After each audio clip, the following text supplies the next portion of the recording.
Good morning, everyone. I'm Thomas Joseph, Chair of the AFA Membership Committee. It is my distinct pleasure to welcome you on behalf of the committee and the Linzy Fund to this year's Jim Linzy Memorial Lecture. This lecture is intended to honor Jim Linzy. Jim, while not known by many of us today, was not only an influential member of both the AFA and the FIA in its early days, but he was also a founding member of the Southern Farriers Association. It is an apprenticeship with B.B. Pritchard who taught Jim a whole horse approach to shoeing horses. He is remembered by those who knew him as a brilliant man with a common sense approach not only to shoeing horses but teaching our craft. He particularly enjoyed teaching young people, and while more comfortable teaching one-on-one, he developed into one of the associate's most beloved clinicians. He was an open book to anyone who truly wanted to learn.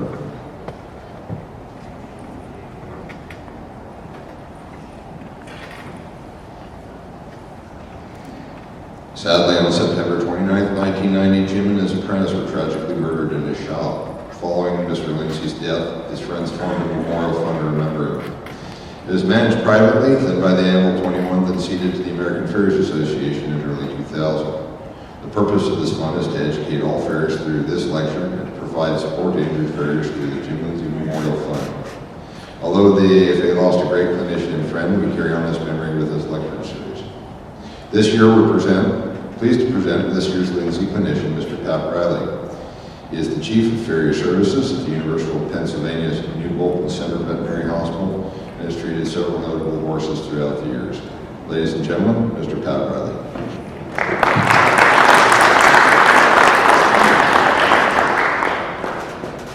Thank you very much, Tom. And thank you very much. It's an honor to be here. I mean that truly. I think this is a talk that I've listened to, and as I'm going to say, it's actually had quite a bit of a profound impact on my career and my time in Farrier. I never knew Jim Linzy. As Tom said, when you go back and look for him online, these are a couple of the things that he's really known for. He's known for his belief in education and his strong advocacy of farriers helping other farriers. And while that was specifically kind of mentioned with regard to an injured farrier fund and things like that, I want to take that in a little bit of a different direction right here.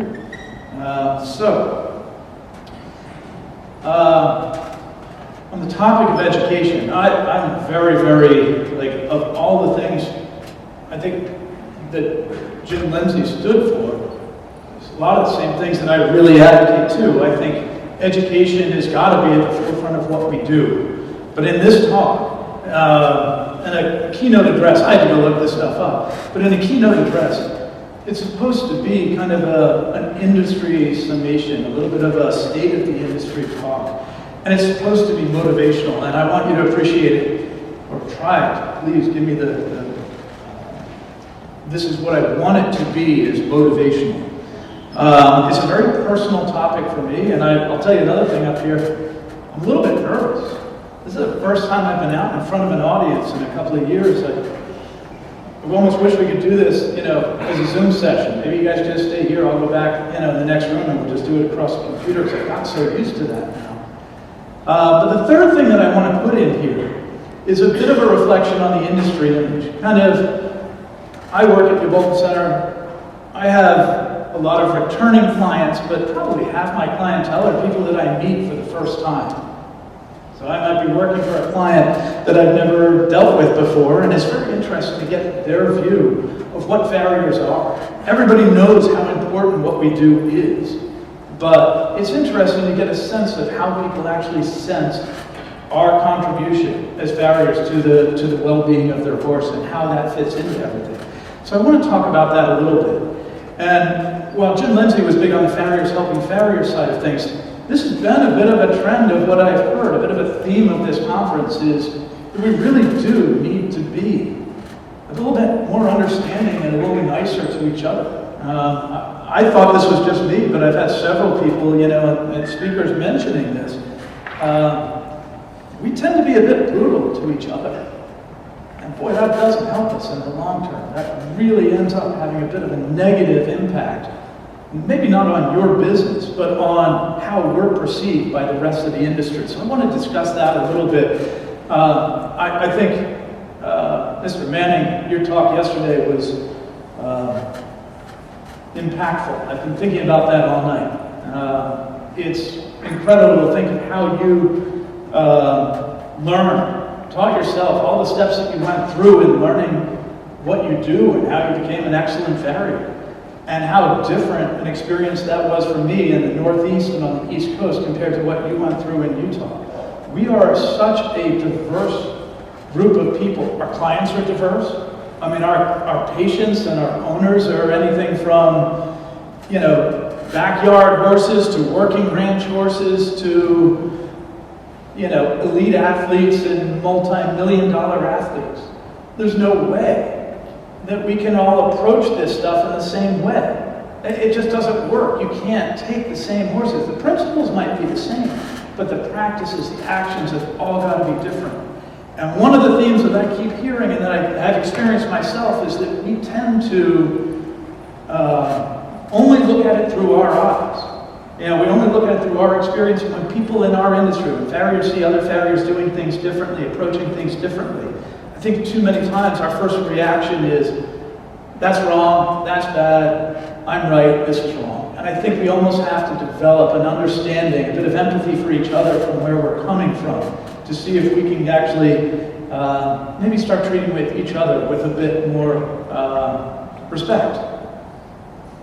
So another theme that I've heard a lot of through this last few days is the role of history and tradition in shoeing. One of my jobs, as Tom said, I'm the Chief of Farrier Services at New Bolton Center.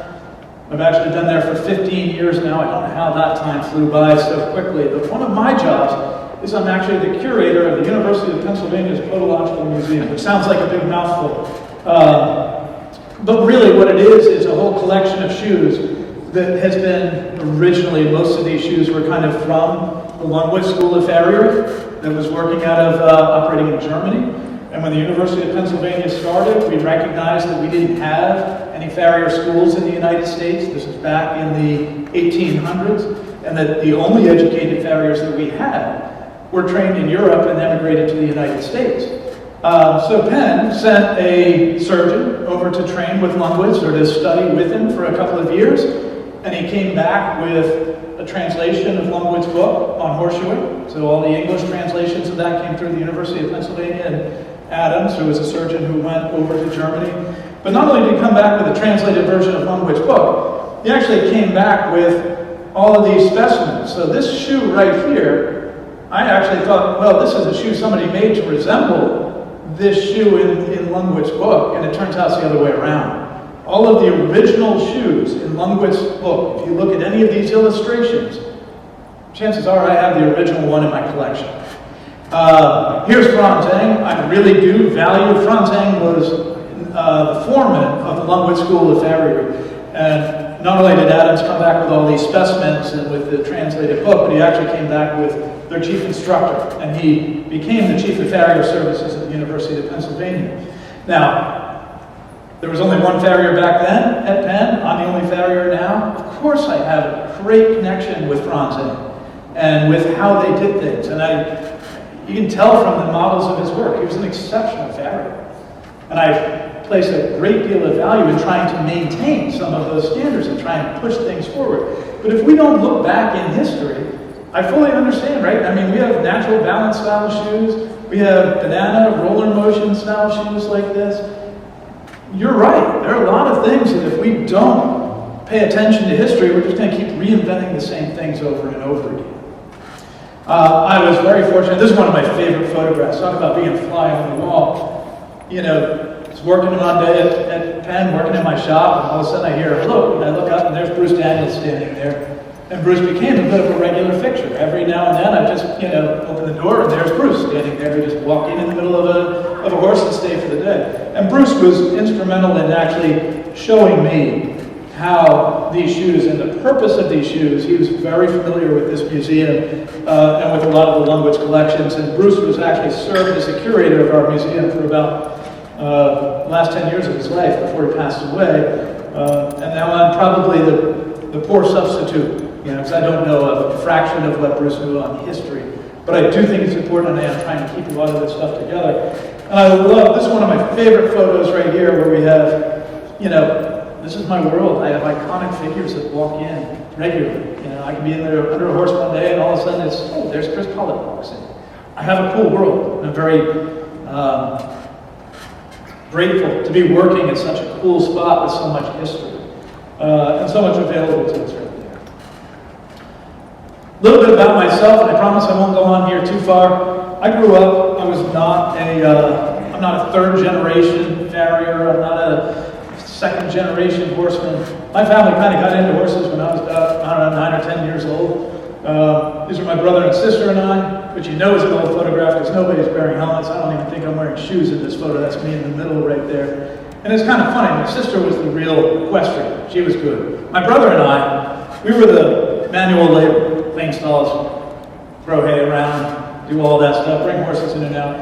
And we started out, you know, in a real quiet way. There's me holding a thoroughbred that we took off the track for I started out working as in a vet clinic. And a mixed animal veterinarian that I worked for started sending a lot of racehorses. At this time in New Hampshire, Rockingham Park was actually a pretty prominent racetrack. We used to get all these thoroughbreds that would come in for layups.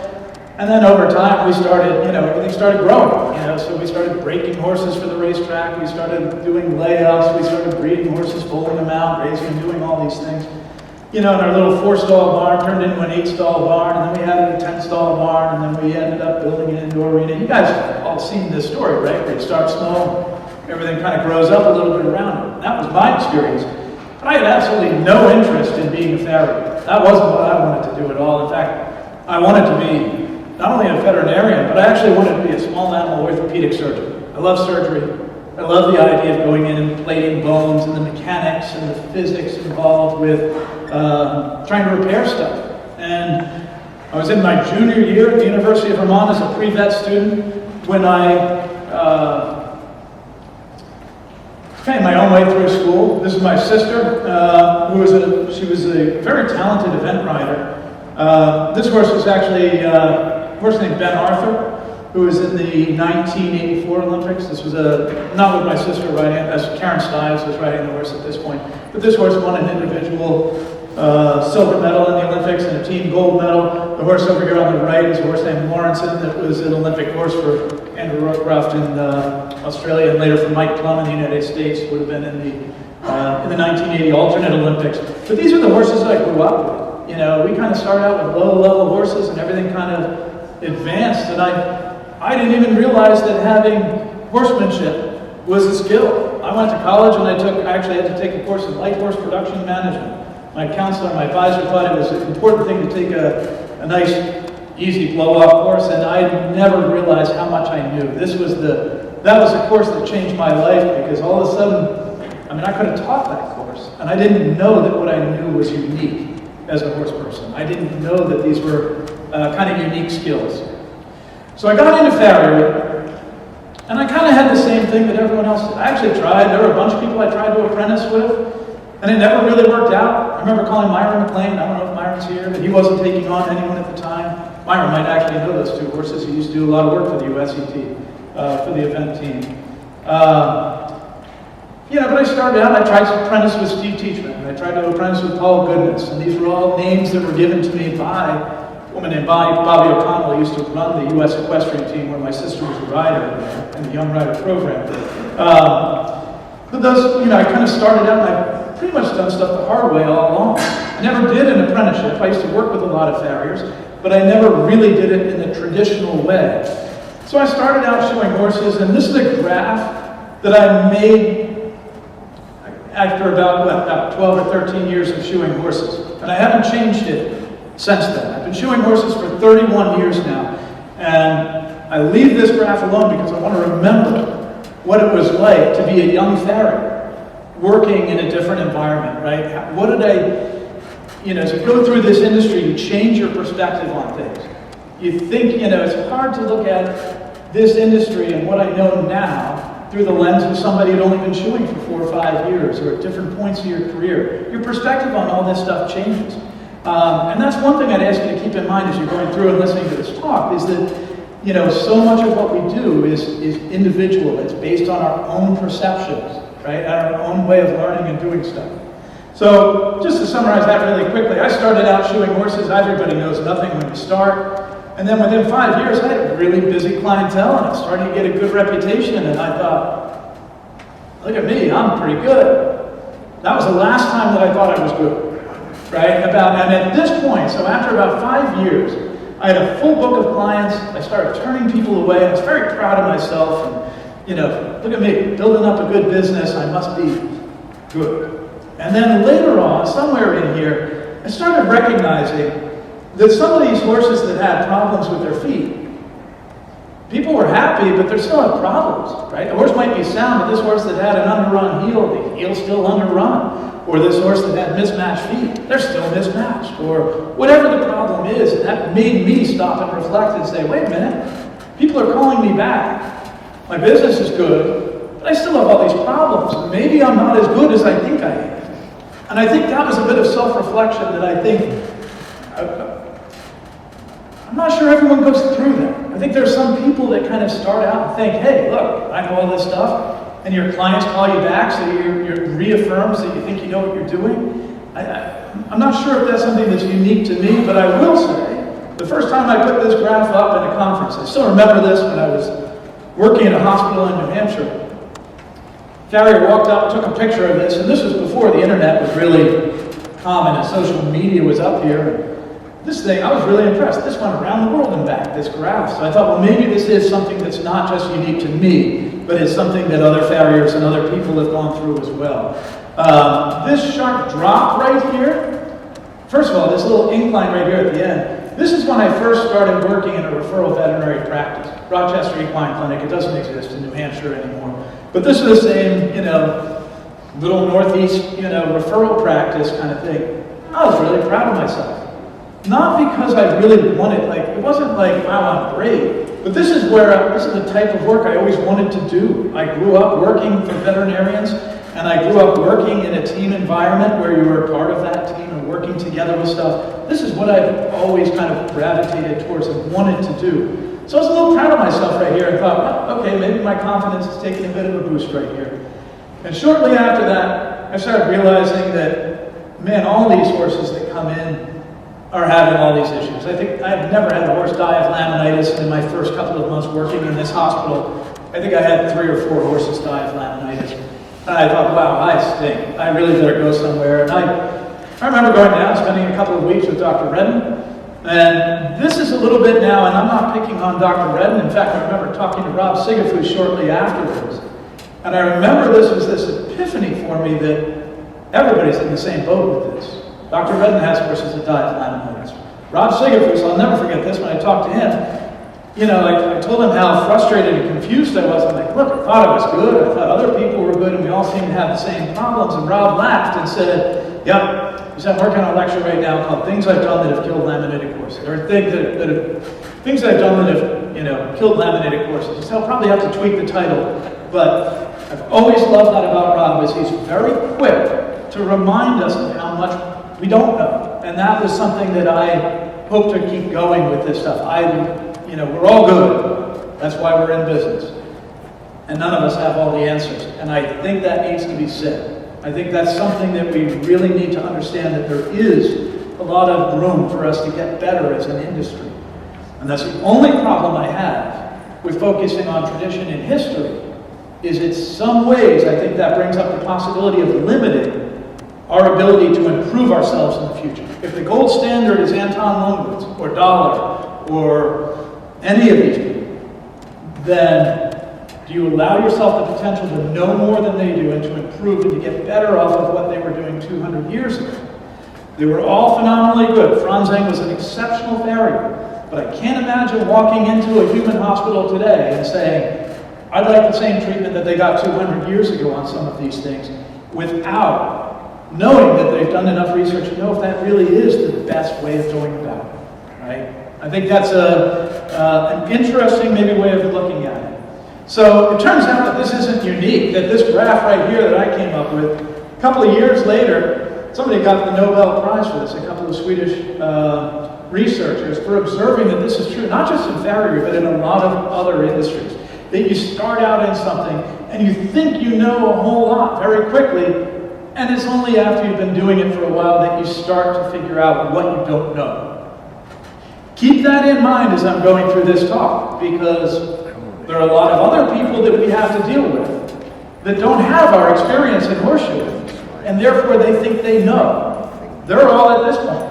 A lot of vets might be at this point. A lot of horse owners might be at this point. They have limited experience when it comes to farrier, limited knowledge, and they overvalue what they think they know. The same way I did, the same way I think a lot of people do in this industry.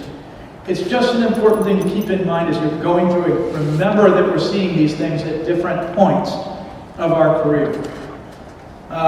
This doesn't even feel like me anymore. I mean, this is what I still kind of look like in my head, but that was back when I had not only hair, but it was like black curly hair instead of being the old guy that I am now. But I do think of myself in a lot of different ways. Like this is, you see yourself at different points of your career. The one thing I can tell you, and like I said, I haven't touched this graph. Now that graph would be, at 30-some years.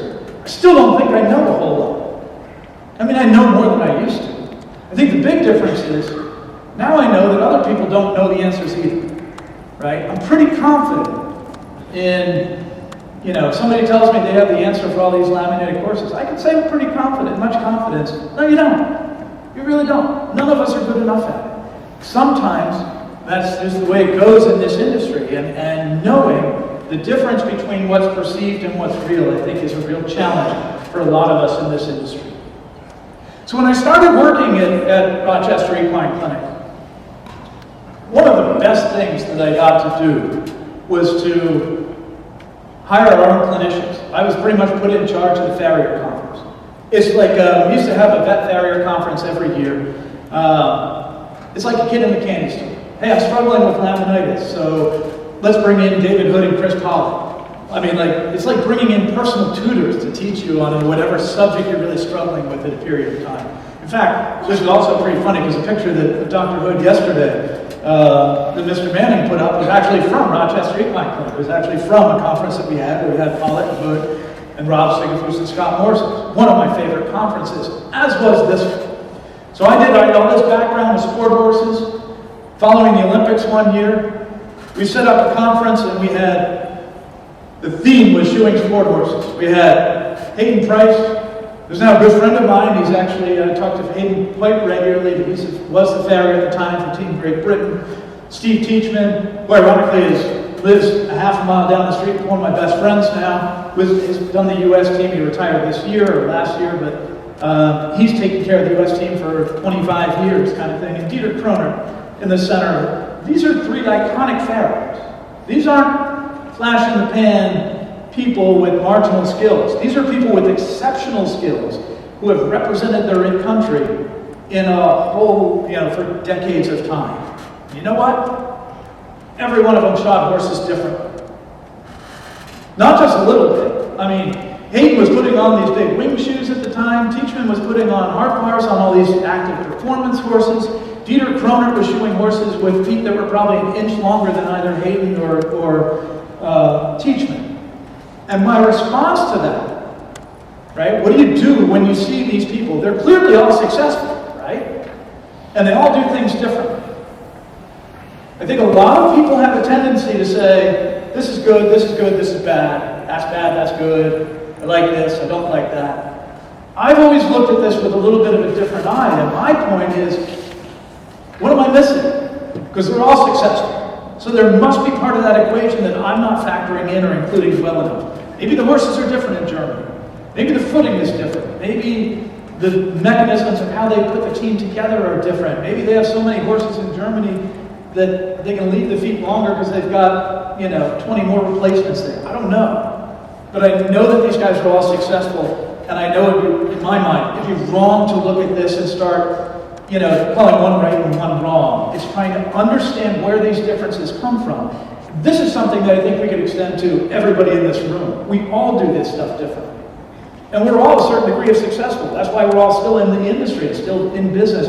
We're all trying to get better. I think that's also why we're here. We just have to get to the point where we look at things that are different. And instead of looking at that as being wrong, we just start recognizing that we have differences in here and that there must be different ways of being successful. So any of these kind of things, I think this is kind of what trained me. The reason I'm going through this as an exercise is I'm trying to express how the younger version of me processed this information and started making me into the way I look at things now. So another thing that I was very impressed with Mr. Manning's talk yesterday was he was talking about avoiding some of the controversies, and I am doing the exact opposite. I'm actually looking at this. This was an event that happened actually in the Linzy talk at the AFA convention in the early 90s. Dr. Butler gave a talk where he talked about defensive tradition and common sense with regard to Farrier. And this was, in my experience, and this is all now from my perspective, and I'm not even saying I'm right on the facts of this, but this is how I remember and processed a lot of this information, is that we had a very, probably the most difficult time that I've seen in the Farrier industry, where we had this collision of traditional, historical ways of doing things and different ways of looking at things. And Dr. Butler was responding specifically in this talk to the natural horse, to natural horse interest rise, master the basics first. I'm not sure that I disagree with anything that he's really saying in this stuff. You know, when he goes through and we start looking through, what's the difference between a subtle and a radical trim? I don't know. I don't think Gene Openik thinks that his trim is radical. I think other people might think it's radical, but what does that mean? I don't think we've answered any of these things really well enough. We must examine the new ideas. 100% agree with him. And I'll tell you that as a young farrier, I didn't like Dr. Butler's talk. It seemed dismissive. Now, I look at it a little differently. Now I look at it and I understand his points. We do need to examine these things differently. I don't know the difference between what a subtle and radical trim is, but these are the things that I think we have to address better as an industry. What happened as a result of this talk? And I'm not just trying to blame Dr. Butler for that. The title that I had, the talk that Dr. Butler gave, right? And there are a couple of different versions of it. I've heard it like, this is another person. I wanted to know more about Dr. Butler's response to this, so what did I do? We had him in as a speaker at Rochester. He was a speaker the next year that we could put together. What is, traditional? What is right? What's conservative? What are the basics? Somebody tell me one of the basics of this industry that we all agree on. Some farrier practice. I don't care if trimming to a straight hoof pastern axis, covering the bottom of the foot, should the bottom of the foot be flat? I don't think we agree on anything. I don't think we put any of those questions to bed. If you think the bottom of the foot should be flat, I guarantee you Dr. Redden would disagree with you. If you want to talk about, gutting the quarters on some of these things, yeah, guess what? Some people think that's okay. I don't know that it's right or not. And I don't even care about my opinion. And that's something I really should say. When I started, I guess nobody would know this, but about 5 or 10 years ago, somewhere in there, I do a lot of speaking. And I kind of just lost interest in it because I'm tired of contributing to, I don't want to speak on my opinions. That's the last thing this industry needs. Everyone in this room has an opinion and you're all welcome to it. And really, that's fine. But when people stand up on a stage and start talking about their opinions, what do you do? What do you do as a young farrier? I don't want to do to any of the young farriers in here the same thing that I was faced with. Gene Openik, Rick Redden, Doug Butler, they're all iconic people. Steve Teachman, Dieter Kroner, Hayden Price, they're all exceptional. What do you do as an audience member when you're trying to learn and people are telling you different things based on their experiences? This is where it gets really frustrating for me personally. And I just checked out. I want to lecture on stuff that I can prove. I want to lecture on facts. But I have very little interest in contributing to some of the anecdotes that I think we're all faced with. And I think that's the downside of some of the traditional aspect of stuff, is if we just get focused on that, and if we forget what Dr. Butler said up here about examining new ideas, we're not going to move forward as an industry. We're going to be stuck in the same things. So after this talk, and this is not on Dr. Butler, right? This is not Like I said, he's more than entitled to his opinion. He's earned the right to have an opinion. What I want to focus on in this is what happened to the industry. The AFA, you know, I don't want to be knocking an organization when I'm sitting on stage. But I think there were a lot of people that felt in the farrier industry that if you were interested in setting shoes back, if you were interested in barefoot, if you were interested in the natural foot, they didn't feel welcome here. Maybe right, maybe wrong. So they all left. They all started their own groups. And the AFA said, hey, we don't like this stuff being covered this way in the Farrier Journal, so we want editorial control over that. Frank Lessiter said, go pound sand, it's my magazine, so the AFA started their own magazine, which is, all this is fine. But what we did is we splintered our industry almost to the point of being irrelevant. I can tell you I'm in the farrier industry, and I don't know what half the initials after farrier names mean. I know what CF and CJF mean, but I don't know most of the credentials that are out there, and I'm in the industry. So how the heck can a horse owner or a veterinarian understand what it is that we do and look at us with a respect when we turn around and we're knocking each other all the time? That's something that I think really does need to change in our industry if we want to be what I think we deserve to be. We have a great insight in terms of taking care of horses' feet. I think we are incredibly important in the well-being of horses, and I think we play a great role in maintaining the well-being of all these things. They can't do it without us, but I'm not sure that we have the respect that I think we deserve because of some of these things. So what else happened? About 20 years have gone by before somebody got around, in this case the somebody was Brian Hansen and Chris Pollard. And they started doing research where they looked at the feral horse in New Zealand and Australia, the Brumbies. They started collecting and scavenging, parts for horses that were called from the herds. And they started taking some of these feet in and looking histologically and looking for pathology.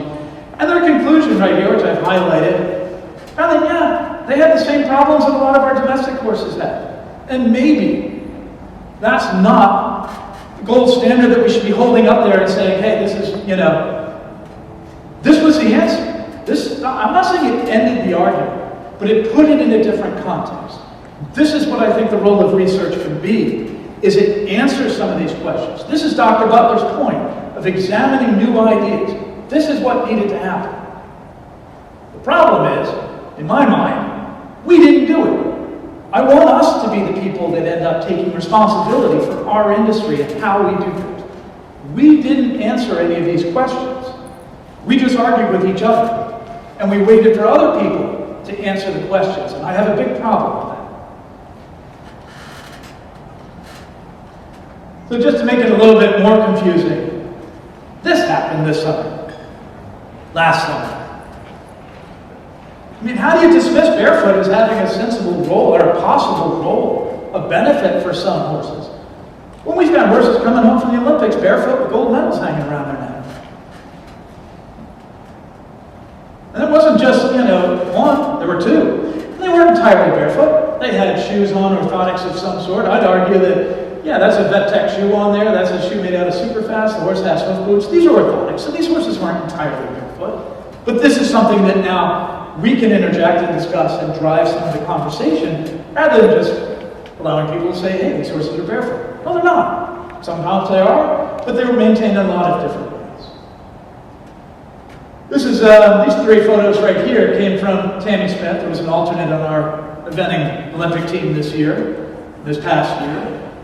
These are photos she sent me. I've never met her, but she sent me these photographs because we started having some conversations about this.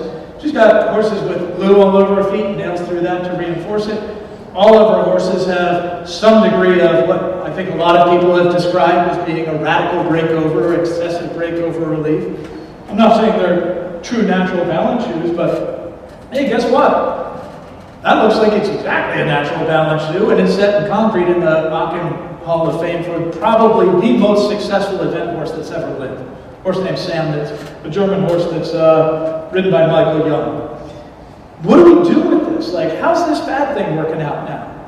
Right? Here's something, these horses clearly are having some degree of success. Now, the real question is that success better or worse than anything else?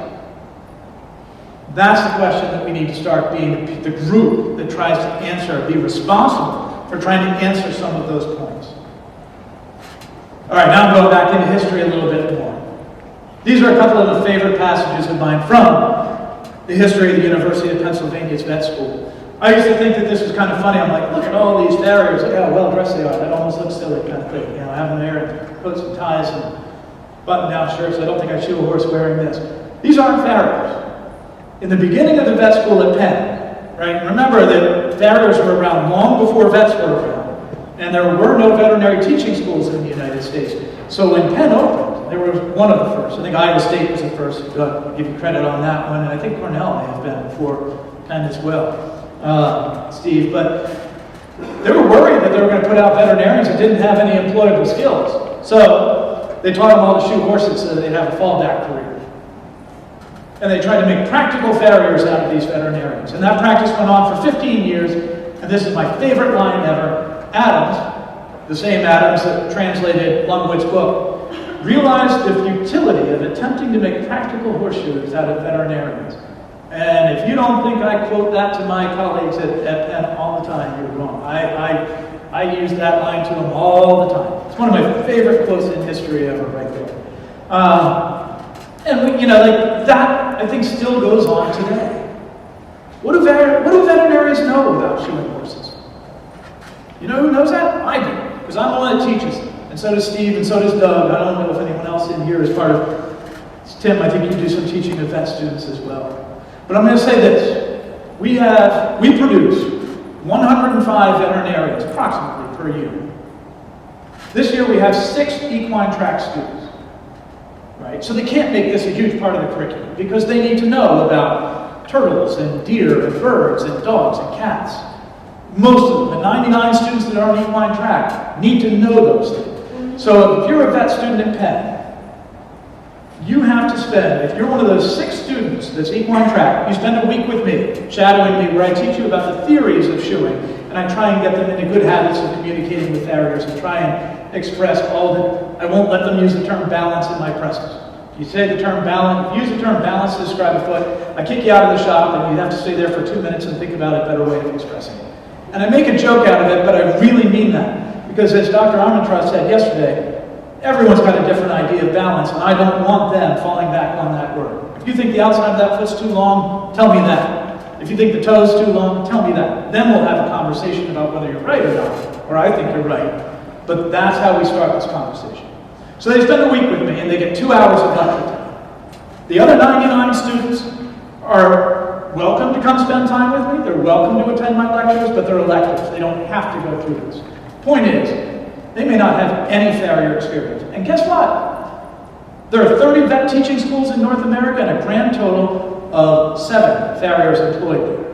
So the other 23 vet schools, who knows how they're getting that education and what they're being taught about farrier.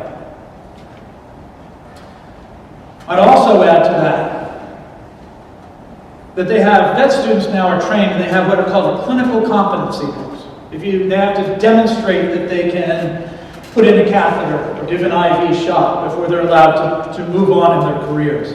And that's something that they're expanding as part of their curriculum nationwide. They want more of those demonstrating of skills. So the closest thing that we have in that to anything that's horseshoe related was picking out the horse's feet. So I said, well, let's require them to pull the shoe off. And all the faculty were like, yep, great idea, that's good, that's good, that's good. Wait a minute. Then you start thinking about some of these 99 students that have no horse experience. And they actually decided that pulling shoes off was too difficult for a veterinarian to require, for a veterinary student to safely do. Now, do I like that answer? No, I don't. I think a lot of ways, and I'm not. I love working with vets. The vets I work with are fantastic, but it's very much like us. There's no guarantee that any farrier that a vet has to deal with has any knowledge whatsoever. For all we know, you went out and bought some tools yesterday, and you don't know one end of the horse from the other. So they have to be involved with shoeing prescriptions, right? But that doesn't mean that the vets necessarily have a great education on this stuff either. So we have this space kind of in between that I think we end up, this is where some of our problems come from. So when I am dealing with therapeutic farrier, and this is what I do all day long, first of all, not only am I not balancing a foot, I'm intentionally imbalancing a foot, right? My goal, if you tell me this horse has a strain on the deep digital flexor tendon, my goal is to take strain off the deep digital flexor tendon. If you tell me the horse has a suspensory strain, I'm going to try and take strain off the suspensory. How do we do those things? That's where we need some research. We actually need to have some access and some way of knowing what it is that we're doing on this stuff. This is a discharge letter that I actually received from a veterinarian. And it's one I use as a teaching example for my vet students in terms of what not to do. Right? So I blocked out all the information on here because I'm not trying to embarrass anybody. And that goes for this whole talk. One of the things I'm most uncomfortable with up here is I really want all of us to start getting along better. And I'm not trying to trash anybody, and I hope you appreciate that. And at the same time, I'm trying to use some examples that we all know to highlight the points of where I think we need to improve on some of this stuff. So I hope it doesn't come across like I'm bashing anybody, because I really don't want, that's not productive. I only want to focus, like, I'm not trying to change the veterinarian's response here. We can't. I'm trying to change how farriers relate to it, because that we can change. I can only change how I respond in situations. I can't respond to how veterinarians treat me. That's up to them. Right? I don't have to like it, I don't have to go along with it, but I have to consider some of those things. So this is a bit of a discharge letter that I got right here. And what I tell my vet students is the most important thing that I need from a vet is not on here. What is it? What's wrong with them? Thank you. We have about 50 veterinarians at Penn.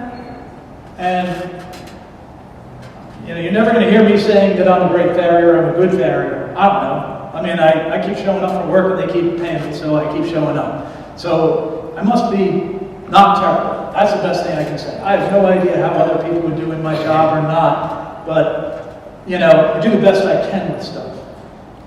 One thing I will say is I know more about shoeing horses than any of the vets at New Bolton Center. Why? It's my job. It's not their job. This is what I do all day. What I need from them is a diagnosis. And too many times, we're all in a situation where we skip over this step. I don't want to pick on anybody, really, but that's what I need from a vet. I should know what to do with this, right? But what I have here as a diagnosis is a collateral, it says collateral ligament damage. It's pointing in the middle of the foot. Which one? Medial, lateral? I don't know. I mean, it could be any number of different things. How did they arrive at that diagnosis? No idea. What do we do about it? How do I... So the first thing I'm suggesting when we're interacting with some of these is we need a diagnosis. And then the next part is separate out facts from opinions. What's the mechanical rule? Right? So if I have a horse that has, collateral ligament damage, how do we want to protect that? Do we know how to protect that? Has anybody proven that we know that one way of treating a collateral ligament issue is better than another? I don't think so. I think that's the kind of stuff that we argue about all the time. In here, they talk about the heels being level. Is that a fact or an opinion? It's an opinion. That's why it goes back to that whole balance thing. Should the heels be the same length, medial, laterally?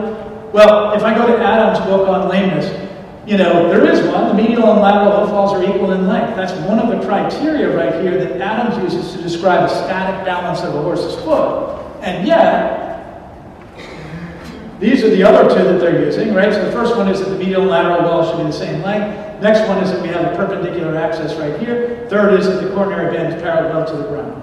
But if we look at that through the research, what we know is that only 29% of feet can be trimmed and accomplish the same thing. So basically, 1 out of 4 feet, you can expect that those 3 things are going to match up. The rest of the time, it's a compromise. And the opinion that this veterinarian had in writing the discharge letter is just that. It's an opinion about what's correct. And we need to know the difference on that. What do you do with a horse that blocks out to the heels? Right? If a horse blocks out to the heels, according to Sue Dyson, there's a 60% probability that the deep digital flexor tendon is involved with that lameness. 60% is a good number. That's worth betting. So if I want to start treating this, I'm going to use things like a heel wedge, right? We know that a heel elevation is going to take strain off the deep digital flexor tendon, right? And I hear a bunch of facts right there about that and different ways of doing it. We know that not only do we raise the angle of the foot, we're going to take strain off the deep digital flexor tendon, but it doesn't disappear. It's got to go somewhere else. And where that somewhere else is, a lot of times might be things like the suspensory ligament. So you better be sure your horse doesn't actually have a suspensory ligament, or not only didn't you help it, you made it worse. That says put a 2-degree pad on, a 3-degree pad on. Is that an opinion or a fact? Totally an opinion. I have no idea how much to wedge it in. If a little is good, maybe a lot's more. We know that when we do things like this, the downside of wedging up a foot is you increase a lot of the compressive forces on the heels. Well, that might not be good. Might be good, might not be good. If your horse blocked out to the heels because it actually has corns, which the vet couldn't see because it was underneath the shoe, right? All the things that we do, raising the shoe, the angle of the foot up, not only is that not going to help, it's actually going to make it worse. We just concentrated force on that structure. If we put a bar shoe on this horse, we might take strain off the deep digital flexor tendon, but we increase the amount of force on the heels. If we set the shoe back and ease the breakover point, we're going to concentrate forces on the heels by making the whole bottom of the foot smaller. We need veterinarians. We need a diagnosis to be good at what we do. Because if we don't have one, we're all guessing in the dark. That's the way they are. I mentioned the 2-degree pad, right? I mean, this is the other part that, I swear, if there's one thing, you ever work with a vet that graduated at Penn in the last 15 years, and they tell you the toe's too long, you have my permission to hit them for me. If they didn't ask you the question of where is this horse in the shoeing interval? Every horse has too much toe at 6 weeks. All of our work is obsolete. That's the down part of it. Of course the horse has too much toe. That's why we came back to redo it. Now, if the horse has too much toe and it was done 2 days ago, that's a whole different conversation than if the horse was done 12 weeks ago. And that needs to be a consideration from the veterinary point of view. Too many times it isn't. So what happens when a horse's foot grows? The angle of the foot gets 3.5 degrees lower, on average, according to Molman et al. In 2011, did a study on that. If the angle of the foot changes that much, how important is a 2-degree wedge pad? I don't know. We know that the horse has, if the horse has, right here, at the end of the shoeing, at the end of an 8-week shoeing interval, there's an additional 11% of force on the deep digital flexor tendon applied to the navicular bone required to initiate breakover. That doesn't sound like a good idea. And interestingly, that only changes by 2.4% over the same amount of time on the hind feet. Front and hind feet don't do the same thing in their response to growth biomechanically. That's an important thing. We also, and you and I, we all know this because we deal with it, right? But when you put wedge pads, when you elevate the heel on things, and you concentrate the force, yeah, maybe you crush the heels. Maybe you end up with a prolapse foot. Maybe there are other ways, things like this. There's some glue-on hard bar shoes. That might be a better way to elevate the foot on this one. We know these things. Bar shoes might be a great idea. We know that bar shoes make a big difference. This is a whole Denmark idea, and I'm going to get to that a little bit. But when you increase the ground surface area in the back half of the foot, the theory is that in soft footing, that's going to elevate the angle of the foot. And one study showed that that was as much as a 5-degree angle, right? So, or excuse me, a 4-degree angle in sand, right? That's a significant number, and might be a good way to do it. But if your horse lives out in the swamp, and you know as a farrier that that's a big challenge keeping that shoe on a horse, that might not be your first starting point, right? We need to be part of that conversation, and we need to be not just consulted on this, but this is why these choices are mine. I have a fun story on this. I had a conference. Actually, it was the same vet that gave this shoeing prescription, but I was speaking at a conference, the Penn conference, a few years ago. This veterinarian raised his hand in the back of the room. I had just given a talk on shoeing for distal limb pathology, and one of my surgeon colleagues was giving a talk on diagnosing distal limb pathologies. And the same vet, asked a question in the back of the room, raised his hand and said, "How are you shoeing horses with navicular disease?" And the surgeon, I started walking to the microphone, and the surgeon was like, Pat, I got this. And he said, I pick up the phone, and I call Pat, and I say, Pat, the horse has navicular disease. Fix it. He said, and then if the horse gets better, I take the credit. And Pat does some stuff, and if the horse gets better, then I take the credit. And if the horse doesn't get better, then I call Pat up in a few weeks and say, Pat, what the hell, I told you to fix this horse. Like, come on. And it's one of those things that, first I kind of laughed about it, and then my second thought was, that's exactly how it should be, right? That's the role. That's how, I'm not above having conversations with anybody about this. I talk with the vets about different shoeing ideas. I talk to the owners about what's worked in the past and what hasn't. But these aren't things that are just, go do this. Well made the point last night. He said, I don't want to paraphrase because I don't know exactly what you said in there, but, we have to decide if we're going to be veterinary technicians or not. There's nothing wrong with being a veterinary technician. I'm not one. I work with vets. I don't work for vets. The relationship is not like this. It's like this. We're colleagues. But that means that, this respect is something that I've earned over 15 years by working with these people. They obviously trust me, and that I'm very, very proud of. And you know what? A lot of the reason they trust me is because I'm well read on this stuff, because I can read this stuff and I give them answers like this. I'm not just saying, well, in my experience, this works or this doesn't. I'm talking about the whole body of knowledge because I read this stuff on a regular basis. Why do I read it? Because I have access to it. Would you guys read papers like this if you had access to it?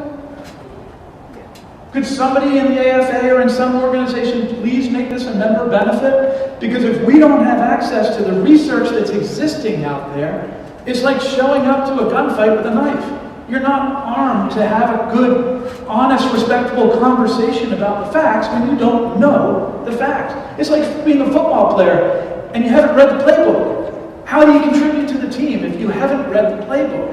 And we don't have access to it because we don't have access to a lot of the publications that are out there. It's a one-sided conversation, and it doesn't help our perspective or the impression that we give when vets are quoting papers and we're quoting our experiences. We can do better than that. It's out there. We just have to start using it. Going back to the whole idea right here, when you move the breakover point back, it does put more force on the toe, right? It does compromise the integrity of the foot. So what happens now? How much scientific evidence is there for anybody out there? This is from Renata Weller, and unpublished data right here, but she found that there have been a grand total in PubMed of 157 papers written on scientific evidence behind Farrier. That works out to be, over the years, that works out to be maybe 3 or 4 papers per year. Not a lot of information out there that's truly scientifically defensible. And at the same time, look at how much is being spent and how much effort is being placed on the diagnostic imaging on stuff. They're lapping us. They're getting so good at diagnosing things and we have no idea how to truly fix it. We're not holding up our end of the bargain on some of this stuff, especially if we want to be the ones driving these conversations. So why not? I'm going to suggest that right now, lack of interest. Everyone who's in this room, we care, right? Horse owners all care. We all know that lame horses happen. Lack of funding? Maybe. But I really think that the reason that we haven't made more progress is that we lack this. This room is lacking this section right here. I don't think we understand well enough how to use research, how to conduct research, and to put it into our work and our thought processes. And that's something that I think we've started to change already, and that's what I want to be the positive and motivating part of this talk, is that we're already making inroads into getting some of this stuff fixed, and that's where the rest of this talk is going to go. So Dr. Weller at the Royal Veterinary College, with her husband Thilo Fau, Amy Barstow, Kim Stevens, a bunch of people at the Royal Veterinary College, started a program in equine locomotor research. And I'm sure we've all heard farriers from the UK that have been going through stuff like this. I tried to get into this program because I want to do more research. I want to be better at it. But Brexit happened, and we all got kicked out. All the US students got kicked out of this program. Right? I tried to go back to school, and at 50 years old, that was a bit of an undertaking. I haven't been in school in a long time. Also, as Dennis Manning said yesterday, I also have dyslexia. which is part of the reason I'd like to think I'm fairly intelligent, but I was not a great student. And I think that might apply to more than the two of us in this room. I think we have a lot of intelligence, a lot of really good observations, not necessarily the most successful traditional students. Sit down and write a paper, stuff like that, that makes my brain hurt. And if we got over it, and I'll say this in a minute, because a lot of us have gone through some of the same things. There's Tilo, there's Renata. This is what we did. If we can't go to the UK and have a course over there because of Brexit, we'll just bring the instructors over. So we ended up with a course in the United States where they came over with the instructors and taught a bunch of US students. And not everyone is in here. There are a few people in the room. Darren Owen is in here. Tim Shannon is in here. This makes me smile. I am so proud of what this group has done. And I'm so proud of the fact that we're changing how we do things, our response to stuff. So we went through a 2-year program where they taught us from start to finish how to conduct some of these research. The topic that I picked was the influence of footings and mid-stance hoof orientation in moving horses. Essentially, do Denois shoes work? Right? And I'm going to go through this so I can explain what we did so you have a bit of an appreciation for it. And it's going to seem a bit overwhelming. It is. It's overwhelming to me, and I did it. But when they teach you this stuff, it happens so gradually that you just don't even realize how far you've come in a long period of time. This is what the educational process, I think, can do for us. The concept of this is that in soft footing, the increased surface area of a bar shoe is going to prevent the heels from sinking into the ground. It's going to act like a wedge, but only in soft footing and only when horses are moving. So that way you get the benefit of the heel elevation without all the constant compressive forces on the heels, for instance. That's one proposed benefit of this. Suspensory shoes right here. So we have a wide toe right here, which is going to cause the heels to sink into the ground rather than the toe sinking into the ground. So it's going to lower the angle of the foot, which is going to load the deep flexor tendon, which is going to unload the suspensory. Does this stuff work? Well, I don't know. Denois was one of the people we brought over to Rochester Equine Clinic 15 years ago, and it makes sense, so I started doing it this way. Did I see a difference in how the cases ended up? No, truly didn't. I used to wedge horses up with suspensory issues. Now we're doing the exact opposite thing. And I honestly can't say I've really noticed a difference in the outcome of these, and I see a lot of them. So this became my incentive to research this. This is what I want to know. I've got a vet telling me to do stuff. I don't know if it works, and I want to find out if it does. Same thing, asymmetric shoes, right? So if you put a wide branch shoe on one side of the foot, that foot side's not going to sink in, the skinny side's going to sink in. And that way, if we have a damaged collateral ligament, the theory is that we put it on this side and it won't get stretched out between the collateral ligament, the P2 and P3. What's the first step? What have people done already? We know that people have looked at egg bar shoes and found that they create a heel elevation in soft footing.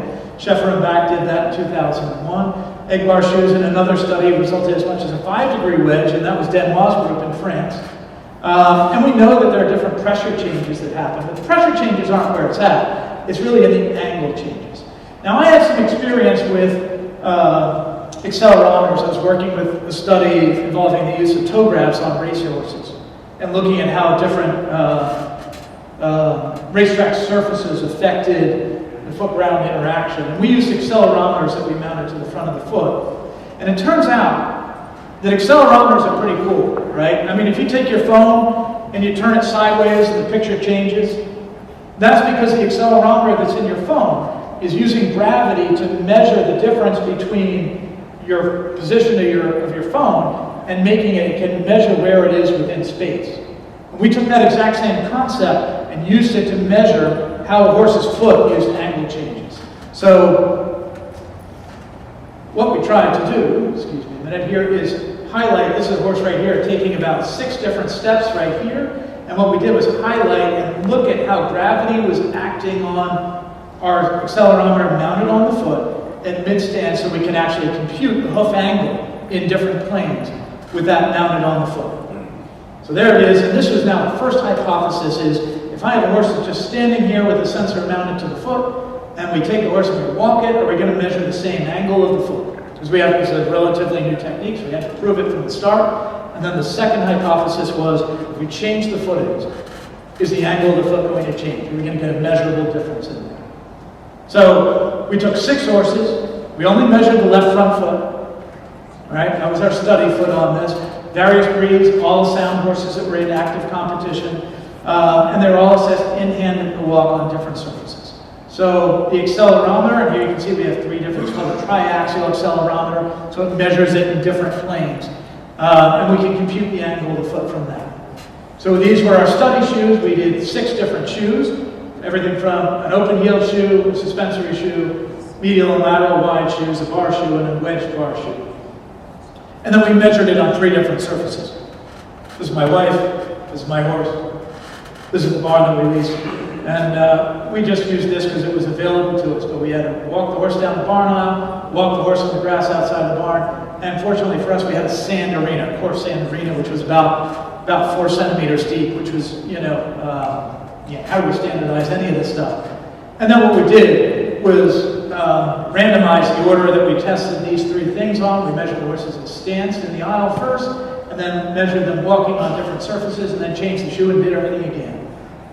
So I'm going to skip over this in the interest of time, because I don't want to go too long in here, but essentially what we had to do was validate it, and the first thing is that our 2 stance trials before and the end and our walking trials were all the same. So that's good, because the angle of the foot, that just means that our process of data collecting was working. And then you have to do what's called a Bland-Altman test. You're supposed to be impressed with this, because I have no idea what I'm actually doing right here. It just looks impressive when you put up all these things. But we actually did learn a fair amount about statistics and statistical analysis, and that's important stuff, right? That is actually how you know if things are working. We did other tests to test the accuracy of this stuff. And this is now, I've submitted this. I actually took this paper and I submitted it at the British Equine Veterinary Association and presented it there at their conference last month. And it's actually in the process of application or submission for the Equine Veterinary Journal. So I'm kind of proud of it. Like, I want this to become part of the base of knowledge that we build everything off of from here, but it's going through the peer review process right now.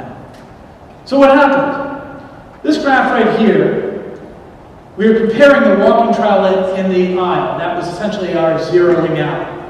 And with a flat shoe, what happened is when we take this horse outside and we start, oh, did I go through that one? Ah, okay, that looks better. Okay, so when we take this horse and we walk it outside, in the red is in the turf, green is in the aisle, what was normal is the foot pitches forward by about 2 degrees.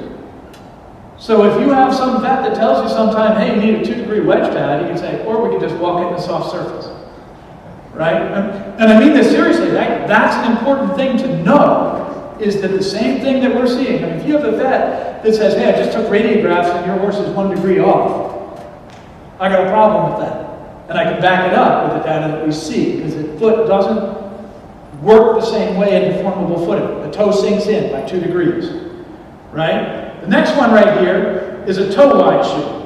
And you notice, like what's supposed to happen with a suspensory shoe or a toe-wide shoe, is the heels are supposed to sink into the ground, so the angle should go down. It didn't. I'll go back to it. Egg bar shoes. Look at how much of a wedge that is. That's about a 4.5 degree difference right here in different footings. Made a big difference. And actually, the wedge, the 3-degree egg bar shoe, the medial wide and the lateral wide shoes all increase the forward angle of the foot by preventing the heels presumably from sinking into the ground. And over here, this is just showing that it all statistically works, that we process that information in all ways.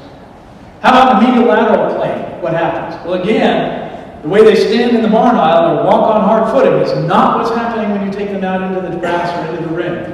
What happens there is the horses land and they sink into the outside. So they're not standing like this, they're now standing like this. And it's about a 1 degree difference, depending on the footing, where they sink in on the outside of their front feet.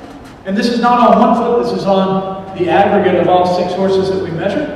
And if I skip over here to the medial wide shoe, right, that's actually working, right? The medial wide shoe is causing that to sink in more on the outside, which is what it's supposed to do. But if you look over here on the lateral wide shoe, now it's supposed to do this. It's supposed to be sinking into the footing, but it only did that a very small amount, only in the sand arena. In the turf, it didn't do that. And this is actually because every study has problems in it. One of the things that we were looking at in here was why were we seeing, I didn't expect that the turf was going to be so deformable. And that's actually on me because I collected all this data over the winter months a couple of years ago when we had a lot of rain and the ground was really, really soft. And it was like a sponge. And that actually, I think, skewed some of my data in terms of looking at it on turf. But you know what? That's what turf does. When it rains a lot, it gets different. And that still becomes what I think of as being a bit of an important finding. So, the discussion, because now we have to go back and tie this into what everybody else has done, is pretty consistent. I mean, it's not like this is, there's a general trend towards a forward pitch of the hoof, and there's a lateral pitch of the foot when it's bearing weight. So, the first hypothesis, does this work? Can we measure a difference, and does this technology work? Yep, we seem to have proved that. It does work. It's a good, accurate way of measuring it. Second thing, horseshoes or deformable ground surfaces alter the hoof orientation at mid-stage. Yep, that's another one. It did that. All these numbers were different, so they changed it. Do kinesiotherapic shoes, do Denois shoes work? In terms of an absolute change, the answer is no. A suspensory shoe did not cause the heels to sink into the ground.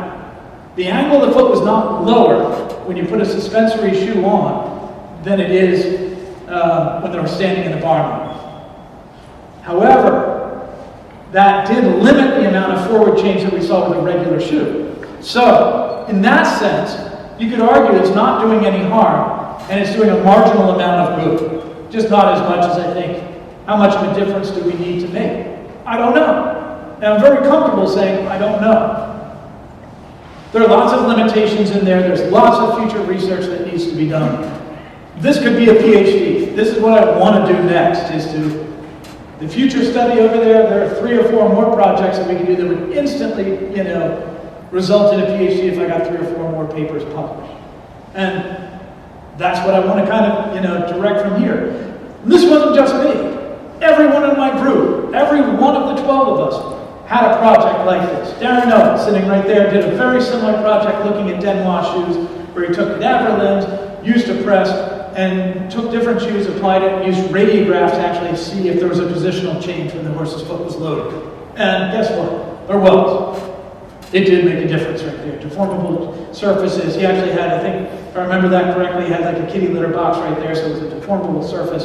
When he was loading the foot, different shoes changed how the angle of the foot worked. Steve Teachman, good friend of mine, one of my heroes, had an awesome project where he took 3 different shoes, a perimeter fit shoe, a rolled toe, and a rocker toe shoe. And he wanted to see, using the same kind of accelerometers mounted on the foot, to see if that would make a difference in the orientation of the hoof or in the timing of breakover. But Steve is a farrier, and all of our horses are working in soft footing. So Steve's question was, if you take this horse and you put it in a soft arena, does it matter where the breakover point is, or does the toe just sink into the ground? And guess what? There was a very, very mild difference between a rocker toe and a perimeter fit, but almost no difference between a rolled toe and a perimeter fit. It all depends on the surfaces. I think everyone in the room probably would have thought of that on their own and been okay with it. You know who doesn't think of this? Non-farriers who are doing this research. Because they don't think the way we do. We have a unique perspective on what the horse does, what it needs. Jude Farrier, one of my new favorite guys. I don't think I'd ever met him before this course started. He's from New Jersey and spends a lot of time in Wellington. Actually designed and patented this shoe, the way you nail on the back half of the foot, and then the whole front part separates, and you can put on 3 different style of toes for the purpose of either testing it out, see what happens, or in his case, doing research. He did all kinds of both force plate and kinematic gaits trials to actually look at the difference of this. And yeah, found that there were differences in how the horse moves.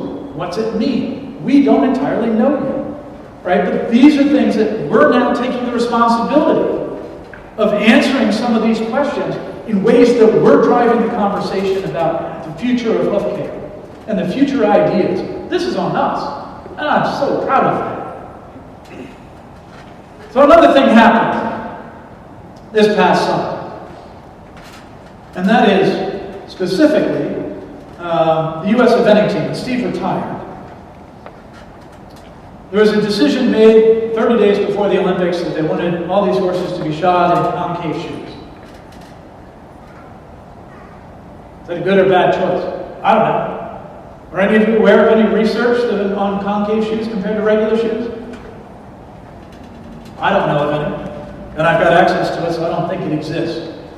In the absence of facts, everybody's opinion counts about the same. I can have an opinion, you can have an opinion, the rider can have an opinion, the coach can have an opinion, and it's all a matter of opinion at that point. So we don't have any say in what happens, really. People either choose to listen to our opinion or not. If you have facts, you have a better leg to stand on. So all these horses were changed into concave shoes, and without getting into too much of the details, we lost a couple of our team members within that last time of month. I'm not saying it's because of the shoes or because of concave shoes. The two of the horses were no longer sound and were replaced on the team. What annoyed me is two things. One is, I love glue-on shoes, but if somebody said to me, you want to switch all these horses into glue-on shoes 30 days before the Olympics? No, not if they're doing well. Leave it alone if they're doing well. That would have been my response. But the other thing that annoyed me is I couldn't back my position up, because I just have an opinion. So we had a new event in this country. There are only 7 5-star 3-day events worldwide. One is in Kentucky in the spring, and now we have 2. There was another one at Fair Hill. They call it the Maryland 5-star. It's a big deal. Here we have horses going through the jog up. Doesn't necessarily mean they're sound, it means they've been sound and deemed to be safe for competition. Here's the jogging strip. And what we did, and when I say we, it wasn't just me, it was about 10 people that were part of my group, that were part of this RBC group. I had Jim Claire fly out from Florida, Tracy Cooley from Texas flew up to help us with data collection on this. And what we decided to do, we had a questionnaire, we took solar and lateral photographs so we can record all the shoes that were on all these horses. We have Metron foot motor, measurements, we have gait analysis. Next year we want to do this down in Kentucky, and also want to use Workman Black on some of these horses as well. I want to create a profile for all these horses. Excuse me. We have all these questions about how the riders think the horse is, whether the horse is more stiff bending to the right or to the left, how old the horse is, what breed the horse is. We have all these farriers taking photographs. Every kind of foot you can imagine in there. I actually put this foot in here just out of curiosity. This was one of the horses that was in there. We got 25 riders in the 5-star willing to let us instrument their horses because they want to know. They weren't happy about any of the stuff that happened either. There's a need for this information and they know it. I want us to be the ones that give it to them. I want farriers to be the ones providing this. But interestingly, this was the only horse out of the 25 that we recorded that actually had a perimeter fit shoe on. And I'm not saying that means anything, but it's kind of an interesting thing, just kind of looking at where things are right now. Every possible different type of shoe you can imagine on there. There's a lot of similarities in some of this, but we've got some. I saw this over at the EDSS booth the other day. We have, every combination of bar shoes and wide lateral shoes and rolled toe shoes. There's every bit of a common, people are working off of their opinions. What we want to do is turn around and take these opinions and actually see how it matters. This is a system called Equigate, which is a gait analysis. I have a sensor right here on the horse's sacrum, another sensor right here on the withers. There's a third sensor taped to the horse's pole. They all let us put these things on and trot these horses out. And what happens, and I'll show you the information we get out of these. In the top right corner over here, this is what's happening with the hind end. When a horse moves, imagine one pelvis goes up, and then it goes down. So when they land, it goes down. When they push off, it goes up. The higher up it goes, the more they're pushing. The lower it is, the more they're bearing weight. So we can actually tell if they're using themselves symmetrically. This horse, the bottom, this is the left hind, and you notice the bottom of this trough is lower than the right hind, right here. And what that tells me is that the horse is bearing more weight on the left hind than it is on the right hind. Can I change that as a farrier? You bet. Should I? No idea. The top of this, the left hind is higher than the right hind. So I can tell you this horse is pushing off more with the left hind than it is with the right hind. Maybe that's because the left hind toe is longer. Maybe it's using itself more because mechanically there's more of a lever on there. Maybe there's an injury. Maybe there's a lameness. I don't know. But we're going to follow these horses over time, and we're going to measure these horses 2 or 3 times a year, and then see if we can come up with a pattern that develops out of this. Same thing is going on the front end. So right here, this magenta line right here is what's going on with the pole, or excuse me, with the withers. So on this one, the horse is actually, the bottom of this trough is pretty much the same right here. It's a little bit different. The horse isn't bearing quite as much weight on the left front as it is on the right. But the real difference is at the top. This horse is, the big difference is, this horse is not pushing off as much with the left front as it is with the right front. And then this blue line is what's going with the head. And the head is, in my mind, I think of the head as the tiebreaker. The head is what's pushing the rest of the horse around and kind of compensating as which way I can tell if this is an issue that might be originating from the front end or the back end. And this is suggesting there's a front end issue. And specifically, I can say that this horse's primary issue mechanically is it's not pushing off as much with the left front compared to the right. The hind end's probably compensating for that. That's a little bit of what we're seeing. Now, yeah, this is cool stuff. Great Bark. His father, Kenny Bark, who I actually used to hold horses for when I was a kid in my farm in New England when he was living in New Hampshire. He actually was a farrier in Tokyo this year. His son Craig took part in this course at the RVC. And one of the things he found, he was trying to show that the Reilly method of trimming positively influenced symmetry and used gait analysis. Incidentally, he ended up finding a really cool thing, which is if you change the front end of the horse, you change how the hind end uses itself. Nobody's ever shown that before. I mean, it's intuitive. It makes sense to us, right? All 4 ends are connected. But now we have a reference to put in. Craig did the work. He showed it. He increased our knowledge. He increased our, when this gets published, and he's in the same part as I am, where it needs to be submitted and approved, this is the kind of information that we're going to gain from this. So what are we going to glean out of this Maryland 5-star project? Here are my 2 hypotheses. Do Farrier practices affect symmetry? I think that's pretty much a given that the answer is yes, but I can't prove it. Not until I have the numbers. And the second thing is, does gait symmetry affect performance? How do these horses perform? Are more symmetric horses, do they compete longer? Do they stay sounder longer than others? Don't know. These are all questions. I mean, I can go through these over and over again. How accurate are riders at assessing symmetry? Can we use them as a resource? Do horses with symmetric hooves move more evenly than horses that have mismatched feet? I don't know. Are there some techniques for managing mismatched feet that result in better symmetry than other techniques? I have no idea. That's why we're doing this. We're going to have answers for this stuff in a few years. Tracy Cooley from Texas.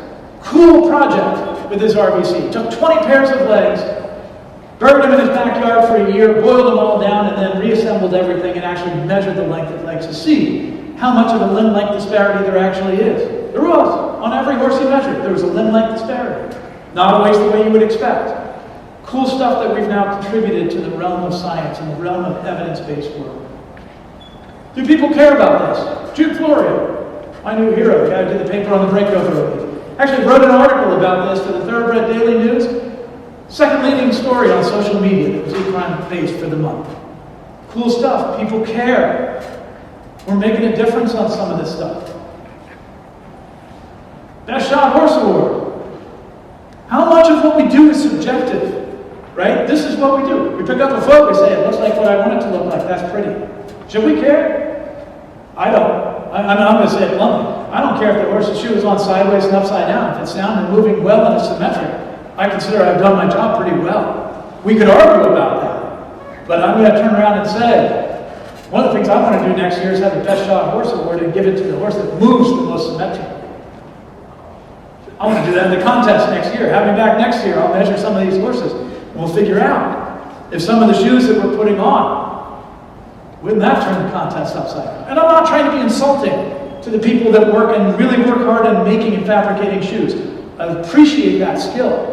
But we're a diverse industry with a lot of different specialties, and we need to kind of treat each other a little bit better. Tim Shannon, sitting over here, had a paper where he was looking at, we've had all these papers on hoof mapping. Tim's question was whether or not we can use the orientation of the horn tubules to predict where the coffin bone and how it's situated in the medial lateral plane within the foot. And I'm not going to give you all the answers because I want you to have him back next year and have him deliver these talks. We could have a whole program just full of some of these scientific processes and talks done by farriers. Doug Anderson of Maryland wanted to know what was happening with the lamellar orientation underneath growth rings. Did a whole paper where he correlated changes in the lamina to changes in the horses with growth rings. Shane Westman out at UC Davis is doing a study looking at whether or not hoof casting techniques are actually effective in stabilizing the sagittal repair of the E3 fracture.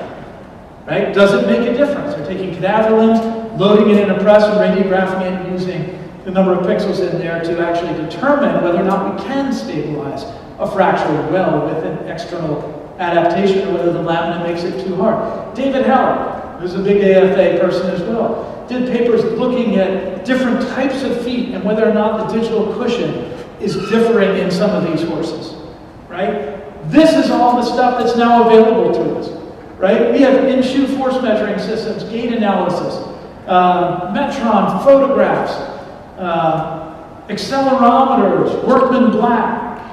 This is stuff that used to be science fiction. When I started 30 years ago, nobody had this in the equine world. Now, I'm not talking about farriers.